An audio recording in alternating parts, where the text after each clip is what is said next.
오늘은 니고데모와 예수님 간의 구원에 관한 토론 10번째 시간으로 본문은 요한복음 3장 16절 한 절만 보겠습니다. 요한복음 3장 16절 제가 봉독하겠습니다. 하나님이 세상을 이처럼 사랑하사 독생자를 주셨으니 이는 그를 믿는 자마다 멸망하지 않고 영생을 얻게 하려 하심이라. 제가 부족 하나만 말씀을 가르치는 사역을 30여 년 해오면서 가장 안타깝게 여겨지는 사항이 있습니다. 하나님의 절대적이고 영원한 영적 진리가 계시된 성경이 말하는 바를 정확히 딱 파고들지 않고 설렁설렁 읽고 치우는 신자가 좀 많다는 것입니다. 그 필연적인 결과로 자기 믿음을 성경에 부합되도록 삶에 실현하려는 시도를 하지 않습니다. 그러고 싶은 소원이 있는 신자라도 성경을 잘 모르니까 어떻게 해야 할지 감이 잡히지 않아서 곤혹스럽습니다. 오늘 본문은 주일학교에서부터 가장 먼저 암송하게 할 만큼 성경 전체 내용을 대변한다고 해서 작은 성경이라고도 불립니다. 이 짧은 문장마저도 예수를 믿으면 구원받는다라고 간단하게, 즉 기독교의 구원 방안으로만 이해하고 치웁니다.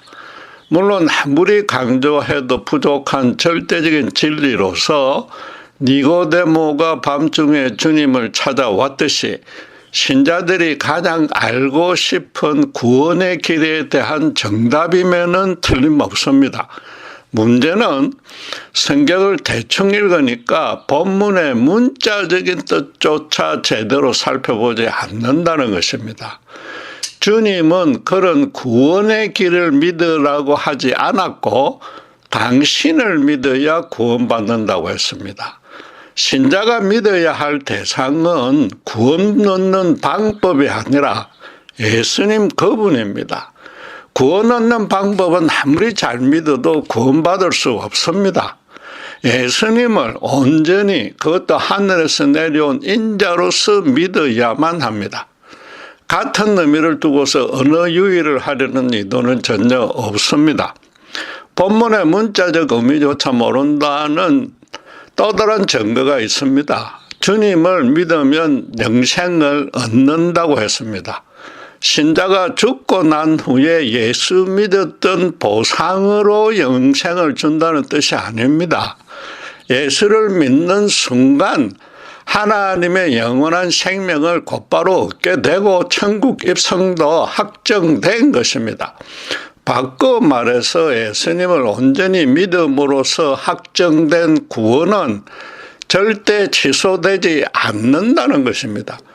그런데도 간혹 죄를 지으면 구원이 취소되지 않을까 염려하는 신자들이 있습니다. 논리적으로 따지면 영생을 얻은 것이 아니며 그 전에 예수를 믿은 것도 아니라는 뜻이 됩니다. 성경에서 구원 얻는 방법만 배우고 치운 것입니다. 심지어 한 번 받은 구원은 취소되지 않는다는 진리를 배운 신자도 자꾸 죄를 짓게 되니까 그런 의심을 합니다. 그나마 지은 죄가 괴로워서 회개하는 차원은 긍정적이라서 이해해 줄 만합니다. 현실 삶에 조금만 힘든 일이 생기면 하나님이 나를 싫어하는가, 아직 내가 구원받지 못했는가 불안해하니까 더 큰 문제입니다. 예수님의 십자가 구원에는 신자들을 이 땅에서 형통하게 해준다는 목적은 아예 없습니다. 오히려 그 반대로 사도들과 초대 신자들은 거의 다 순교했습니다. 예수님을 여러분 정말로 온전히 믿어야 합니다. 예수를 믿어 신자가 되었다는 것이 얼마나 엄청난 의미인지 체험적으로 절감해서 죽기까지 그 의미를 어떤 방식으로든 주변에 증명해 내어야 합니다. 믿음을 키워서 하나님의 종이 되라는 단순한 뜻이 아닙니다.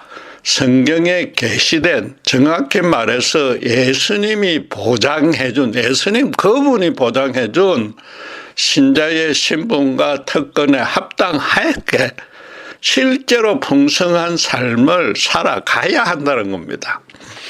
많은 신자의 믿음이 이렇게 어정쩡해진 까닭을 역설적으로 따지면 그동안 교회가 오직 믿음으로만 구원 얻는다는 진리를, 즉 구원 얻는 방안을 너무 강조한 탓도 큽니다.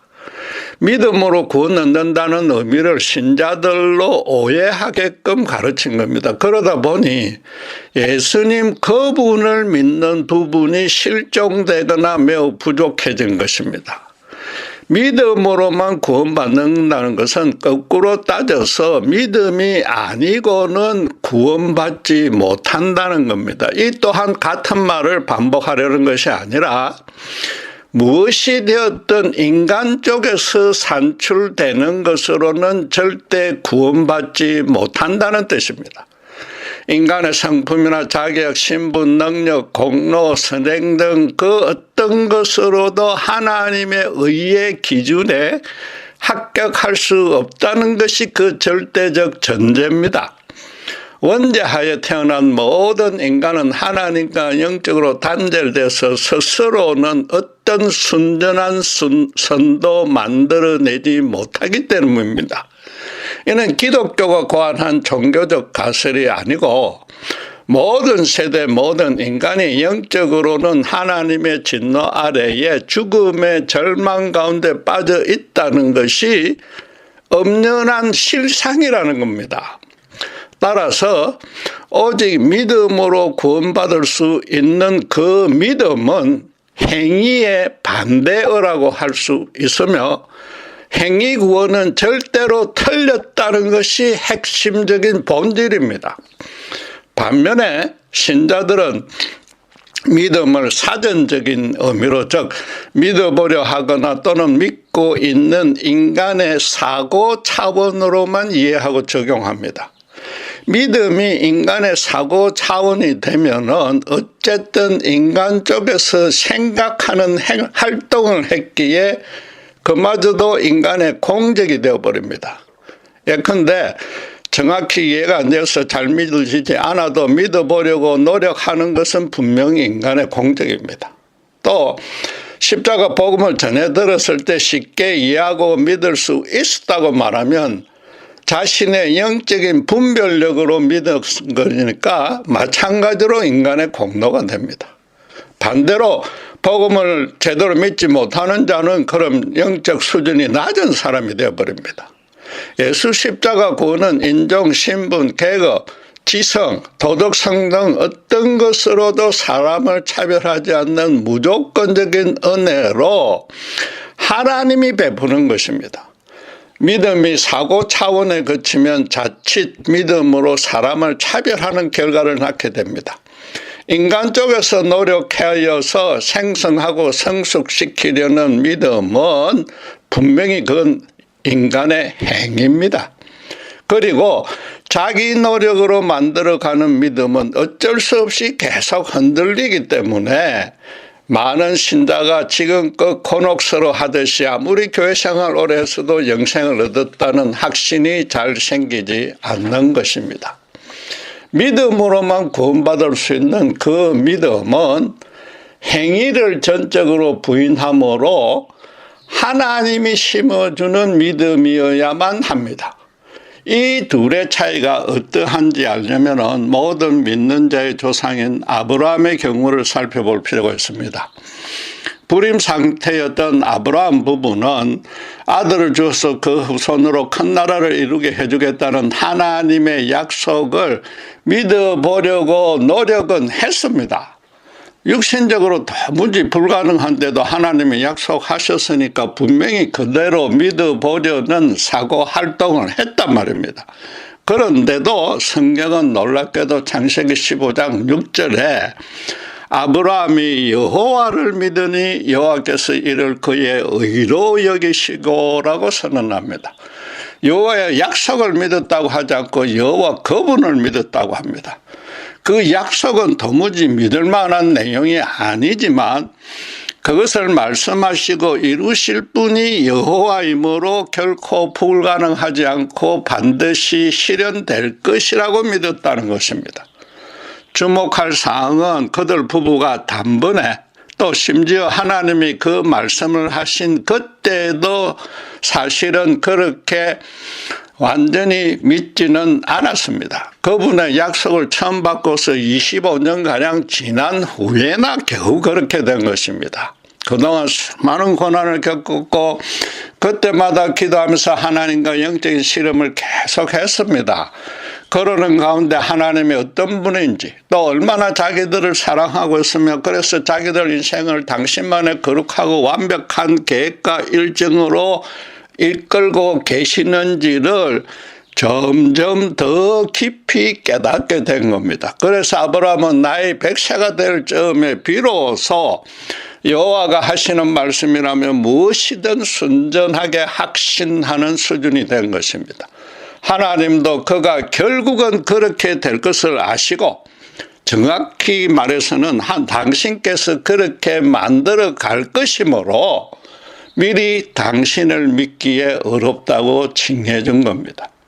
본문에 적용하면은 아브라함은 구원 얻는 방법을 믿은 적은 한 번도 없고 하나님 그분을 온전히 믿는 믿음이었던 것입니다. 다시 강조하지만 구원 얻는 방법을 믿는 것은 인간의 의가 되어버립니다. 구원은 오직 예수 십자가의 대속 죽음의 은혜에 의거해서 하나님이 선물로 주시는 것이라 인간 쪽의 의가 아니라 하나님 그분의 의입니다. 아무리 위대해 보여도 인간의 의는 썩어 없어질 누더기와 같습니다. 모세와 다윗은 살인자요. 바울도 사실상 스데반을 죽인 자요. 베드로는 스승을 3번이나 부인했습니다. 신구약 시대를 대표하는 믿음의 최고 의인 4명의 의가 그랬습니다. 인간은 평생토록 그런 누더기를 벗어버리고 노력해도 스스로는 도무지 벗어나지 못합니다. 그런 상태에 처한 대표적인 인물인 니고데모가 자신의 그런 비참함을 절감했기에 밤중에 주님을 몰래 찾아왔지 않습니까? 그래서 주님은 또 대뜸 성령으로 그 영이 거듭나지 않으면 하나님의 나라를 볼 수 없다고 선포하지 않습니까?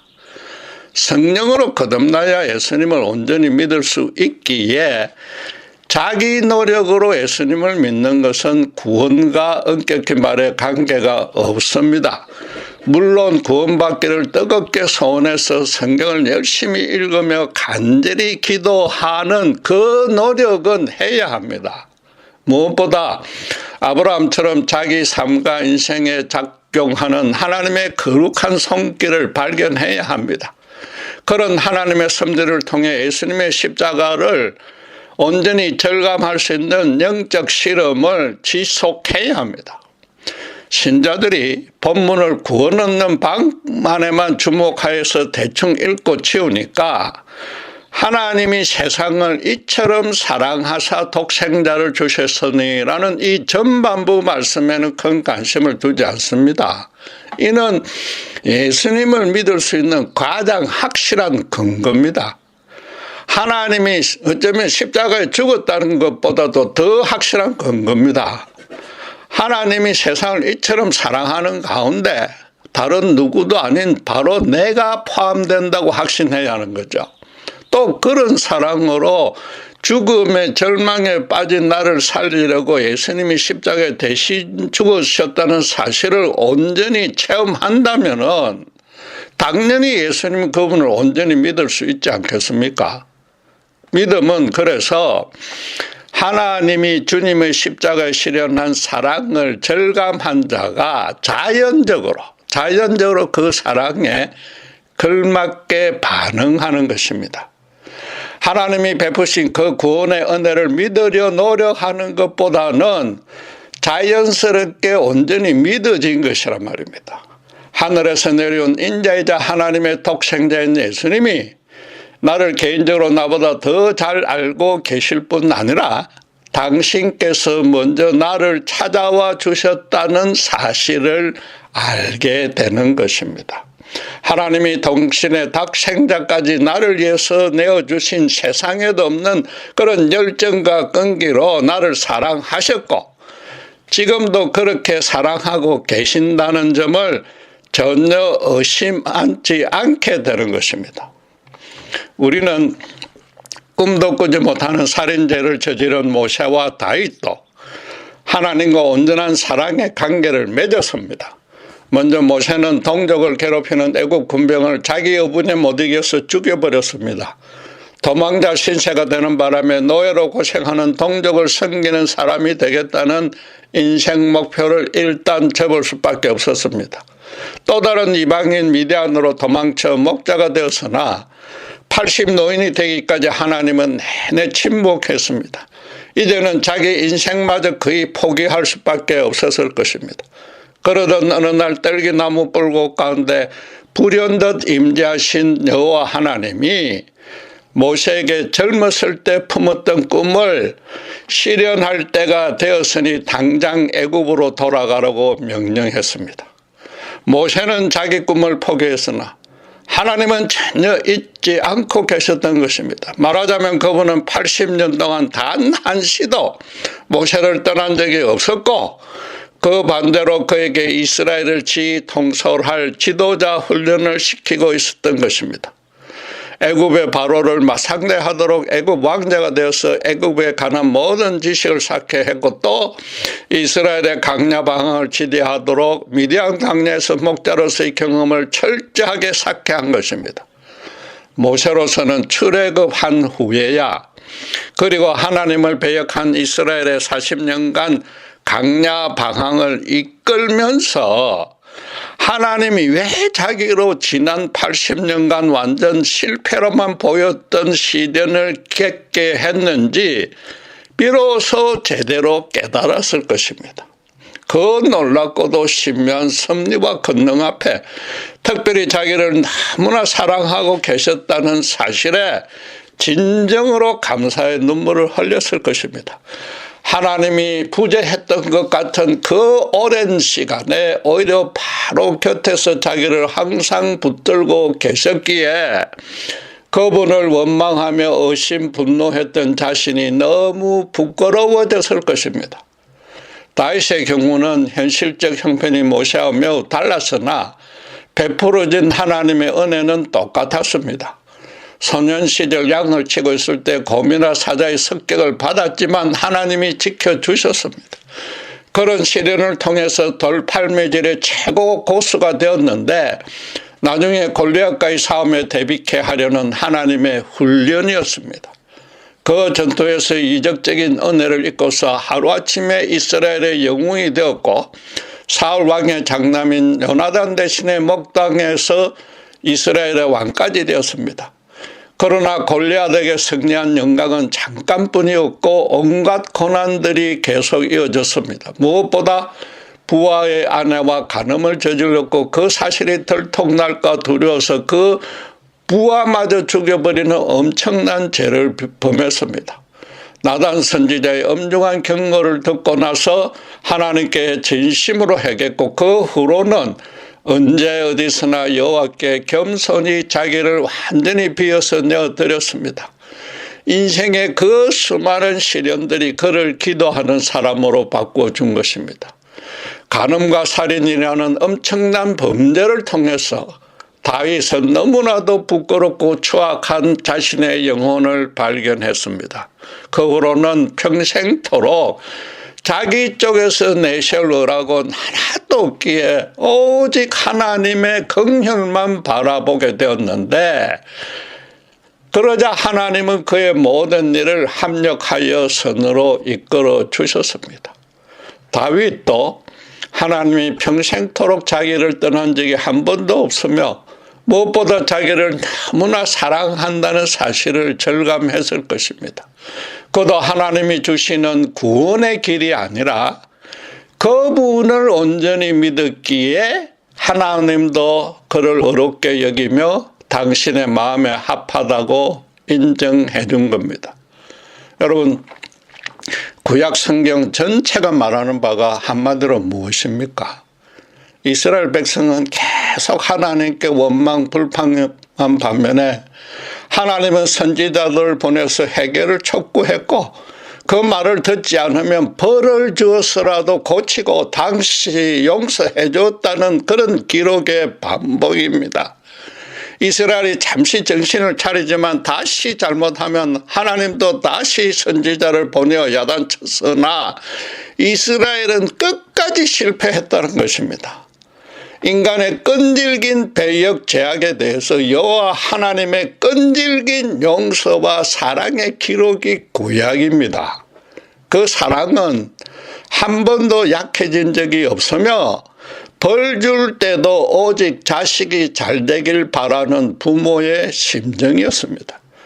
결국 이스라엘은 하나님을 순전히 믿고 따른 적이 없었고 대신에 자기들을 높여달라는 때만 섰습니다. 하나님은 모든 결말이 어떻게 되리라 다 아셨기에 태초부터 계획해 놓은 대로 당신께서 직접 이 땅에 오셨습니다. 정확히 말하면 예수님을 십자가를 마련했기에 그런 인간의 타락을 허락하신 것입니다.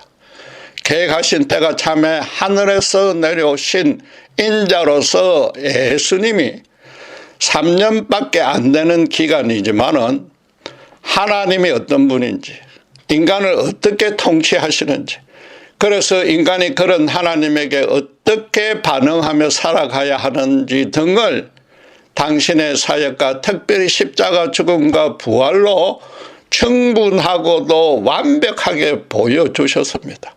그래서 성경은 요한복음 1장 9절 10절에 참빛 곧 세상에 와서 각 사람에게 비추는 빛이 있었으니 그가 세상에 계셨으며 세상은 그로 말미암아 지음받았다라고 선언하고서 14절에는 본래 하나님을 본 사람이 없으되 아버지 품속에 있는 독생하신 하나님이 나타내셨다라고 설명합니다. 그러나 안타깝게도 이번에도 자기 땅에 직접 오신 하나님이셨는데도 자기 백성이 영접하지 아니했습니다. 십자가에 당신의 독생자를 죽이실 만큼 그 백성을 끔찍히 사랑한다는 하나님의 그 진짜 본심을 보여주었고 그와 동시에 그들이 당신을 거역한 대적한 죄를 당신의 독생자를 죽이실 만큼 너무나도 애통해 한다는 그 심정도 여실히 보여주었는데도 그랬습니다. 예수님은 공사역의 막바지에 이스라엘을 향하여 이렇게 한탄하셨습니다. 마태복음 23장 37절 38절은 이렇게 말합니다. 예루살렘아 예루살렘아 선지자들을 죽이고 내게 파송된 자들을 돌로 치는 자여 암탉이 그 새끼를 날개 아래에 모음같이 내가 내 자녀를 모으려 한 일이 몇 번이더냐. 그러나 너희가 원하지 아니하였도다. 보라 너희 집이 항폐하여 버려진 바 되리라 하고 그랬습니다. 구약시대 내내 하나님이 선지자들을 보내어 회개하기를 촉구했으며 마지막으로 주님이 직접 오셔서 그랬음에도 완악한 인간들은 오히려 주님을 십자가에 죽여버린 겁니다. 그런 엄청난 배역 가운데도 십자가를 통해 하나님의 무한한 자비를 깨닫고서 예수님을 영접하는 자만 당신의 자녀가 되는 권세를 주셨습니다. 그렇게 되는 것이 혈통이나 육정이나 사람의 뜻으로 된 것이 아니며 오직 성령으로 거듭나게 한 은혜였습니다. 또 그런 하나님의 택하심에는 불공정함이 전혀 없었습니다. 분명히 주님은 수많은 선지자를 보냈고 또 직접 오셨음에도 너희가 원하지 아니했다고 지적하셨습니다. 또 하나님의 택함을 받았다고 해서 가만히 있는데 뿅 하고 공짜로 믿음이 생긴 것이 아닙니다. 니고데모처럼 자신의 영적 실체가 너무나 가난하고 비참함을 깨닫고 계속 갈등해 왔던 자들이 구원받은 것입니다. 여러분, 예수 믿어서 신자가 되었다는 것은 실제로 하나님의 친자녀가 된 것입니다. 비유하자면은 나자마자 부모와 생이별을 당해서 계속 고아로 고생하며 지낸 사람에게 친부모가 먼저 찾아와 고아원에서 데리고 나와서 그 부모 집으로 들어간 셈입니다. 고아로 지내며 어쩔 수 없이 이런저런 나쁜 짓을 하며 고생하는 동안에나 혹은 그 중에 나름대로 자수성가해서 의롭고 성실하게 살았어도 한시도 빠짐없이 자기 존재에 뿌리가 없어서 허전하고 갈급했을 것입니다. 그런 고아가 친부모를 만나서 함께 살게 된 기쁨은 평생 동안에 겪어본 중에 최고로 클 것입니다. 그런 기쁨을 만끽한 자는 오직 부모님의 뜻대로 착실하게 살면서 이전의 삶으로는 절대 돌아가지 않을 것입니다. 그것도 친부모가 수단 방법을 다 동원해서 끈질기게 계속 찾아서며 심지어 다른 아들의 생명이 희생당하는 어려움 끝에 기어이 자기를 찾아냈다는 사실을 알면 그 부모의 사랑을 절대 의심하지 않을 것입니다. 앞으로는 그 부모가 자기를 절대로 잃어버리지 않을 것이며 나아가 모든 것을 다 베풀어 줄 것이라는 점도 전혀 의심하지 않게 될 것입니다. 예수님의 철저한 원수가 되어서 신자들을 핍박했던 바울이야말로 죽어 마땅했습니다. 그런데도 주님이 먼저 찾아와 아무 조건 없이 용서해주고 이방인의 사도로 세워서 기독교 역사상 최고의 종이 되게 했습니다. 그런 생생한 자기 체험을 회상해본 바울로서는 예수 믿는 신자의 신분과 특권을 이렇게 설명할 수밖에 없는 겁니다. 로마서 8장 32절은 자기 아들을 아끼지 아니하시고 우리 모든 사람을 위하여 내주신 이가 어찌 그 아들과 함께 모든 것을 우리에게 주시지 아니하겠느냐 그럽니다. 모든 것을 주신다고 해서 신자가 소원 계획해서 기도하는 대로 풍요와 삿제를 양껏 주신다는 뜻은 물론 아닙니다. 아들과 함께 주신다고 했으므로 십자가 영광의 빛을 더욱 세상에 비출 수 있도록 신자의 삶의 모든 차원을 거룩하게 채워주신다는 겁니다. 그러니까 바울은 8장 38절 39절에 로마서 내가 확신하노니 사망이나 생명이나 천사들이나 권세자들이나 현재일이나 장래일이나 능력이나 높음이나 깊음이나 다른 어떤 피조물이라도 우리를 우리 주 그리스도 예수 안에 있는 하나님의 사랑 안에서 끊을 수 없으리라고 단언한 것입니다. 많은 것들을 열거해서는 한마디로 하나님과 친자녀의 관계가 된 것을 끊어낼 존재나 사건은 세상에 단 하나도 없다는 것입니다. 어폐가 있지만 하나님 그분도 그렇게 하지 못합니다. 인간 부모도 고아원에서 자기 자식을 찾아왔는데 아무리 그 자녀가 잘못을 범해도 절대로 다시 고아원으로 돌려보내지 않을 것 아닙니까? 여러분, 우리도 성경에 열가는 믿음의 이인들과 동일한 믿음의 여정을 거둘 수 있습니다. 한 성령 안에서 한 주님을 한 믿음으로 믿기 때문입니다. 예수님을 순전히 믿은 후에 혹은 서두에 말씀드린 대로 자기 노력으로 믿어보려고 노력하는 중에라도 지난 세월을 곰곰이 한번 따져보십시오. 하나님이 자기를 당신의 의로운 손으로 꼭 붙들고 계셨다는 사실을 반드시 깨달을 수 있습니다. 자기에게 일어난 모든 일들이 특별히 당시로는 이해도 안 되고 오히려 하나님이 실존한다면 그분을 원망하고 싶었던 심한 고난과 불행들마저도 당신을 제대로 알게 해주려고 또 그래서 예수님의 십자가로 인도하려는 그분의 완전한 섭리였음을 알 수 있습니다. 지금껏 셀 수 없이 많은 일이 일어나서나 세밀하게 잘 따져보면은 거대한 톱니바퀴처럼 빈틈없이 악의가 맞물려서 필연적인 결과로 이어지도록 하나님 그분이 역사하셨다고 확인할 수 있습니다. 그래서 태어나기 전부터도 하나님이 자기를 지금의 부모와 환경에 처하도록 계획에 넣으셨다고 믿을 수 있단 말입니다. 오늘 본문 전반처럼 하나님이 자기를 이처럼 사랑하사 당신의 품에서 자기를 놓아준 적이 한 번도 없음을 알고서 가슴 벅찬 감격의 눈물을 흘릴 수 있는 겁니다. 물론 그런 깨달음은 성령의 간섭으로만 가능합니다. 또 그런 경험은 사람마다 각기 다르지만 하나님이 택한 자에게 성령이 역사하면 그분이 정하신 시기와 방식으로 반드시 예수님의 십자가 앞에 완전히 항복하게 됩니다. 그래서 자기 심령에 깊숙이 숨겨둔 어둡고 부끄럽고 치사한 것들까지도 하나 감추지 않고 쏟아내면서 오직 주님의 조건 없는 긍휼과 은총만을 간구하는 그런 순간이 옵니다. 사람에 따라서 이례적이거나 혹은 점진적일 수 있고 또 아주 격렬한 감정이 일시에 따르거나 잔잔한 평안의 마음이 조금씩 채워질 수 있습니다. 어느 경우가 되었든 예수님이 나를 아시고 먼저 찾아와서 당신의 사랑으로 품어주셨다는 사실 하나만은 분명히 인식하고서 진정으로 감사할 수 있는 겁니다.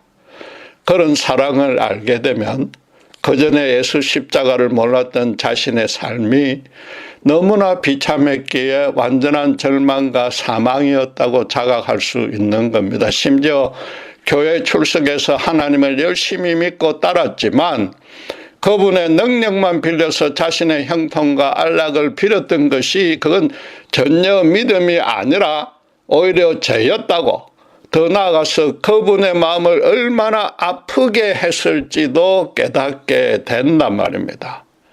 하나님은 한 죄인이 당신에게 어떤 어리석은 짓을 해도, 심지어 원수가 되어 있었어도 택한 자라면 그가 완전히 발가벗고서 전부를 당신의 온전히 바치기만을 바라고 계속 기다려 주시는 것입니다.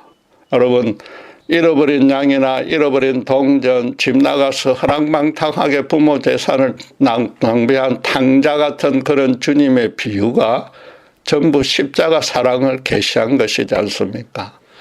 이제 그 십자가에 죽어서 당신의 원수 죄인들을 향해서 하늘의 무조건적인 사랑을 확정해 보일 테니까 제발 깨닫고 그 은혜를 순전히 받아들이라는 뜻으로 미리 교육시켜 준 것이다 말이죠. 비유에서 양과 동전과 탕자가 먼저 돌아오길 소원하려 한 것이 아니고 그럴 수도 없었습니다. 목자와 동전 주인과 탕자의 아버지가 목매다르다시피 간절히 또 끝까지 그들을 찾았던 것입니다. 구원은 그래서 고아가 자신의 온전한 신분을 찾듯이 하나님이 창조하셨던 참 생명을 다시 받는 것입니다. 그 일은 참 하나님만이, 그것도 독생자 하나님의 생명과 맞바꾸어야만 가능합니다.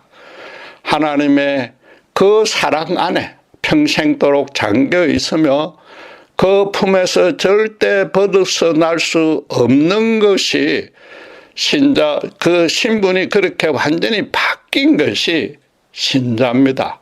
믿음은 그래서 그 사랑에서 절대 떨어지지 않는다는 확신으로 살아가는 겁니다. 신자 본인에게도 당연히 그럴 마음이 없지만은 친부모인 하나님이 절대로 그렇게 떨어져 나간 일을 허용하지 않는다는 안심이 믿음입니다. 여러분, 예수를 믿는 참 믿음을 갖고 계십니까? 쉽게 말해서 세상이 아무리 요동쳐도 하나님의 사랑 안에서 벗어날 수는 절대로 없으니까 평안하게 지내고 있습니까? 비록 육신이 연약하여 당장 눈앞에 보이는 문제와 고난들로 자기도 모르게 불안하고 심지어 하나님의 사랑을 의심할 때도 있지만은 다시 십자가 사랑 앞으로 돌아가는 실력이 있는지를 묻는 겁니다. 그래야만 구원의 방안만 믿는 것이 아니라 예수님 그분을 믿는 것입니다. 기도하겠습니다. 저희가 하나님이 베푸신 예수님의 사랑에서 절대로 벗어날 수 없음을 다시 확인합니다. 또 이런 확신을 성령이 심어주셨기에 하고 또 지금도 동일한 사랑으로 역사하고 계심을 알기에 참으로 감사합니다.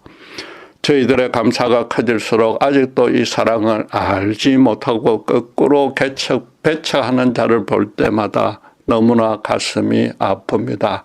성령님, 저들에게 그 주님의 사랑을 증거하고 베풀 수 있도록 끝까지 저희 평생을 통해서 성령께서 저희들을 마음껏 들어 사용하여 주시옵소서.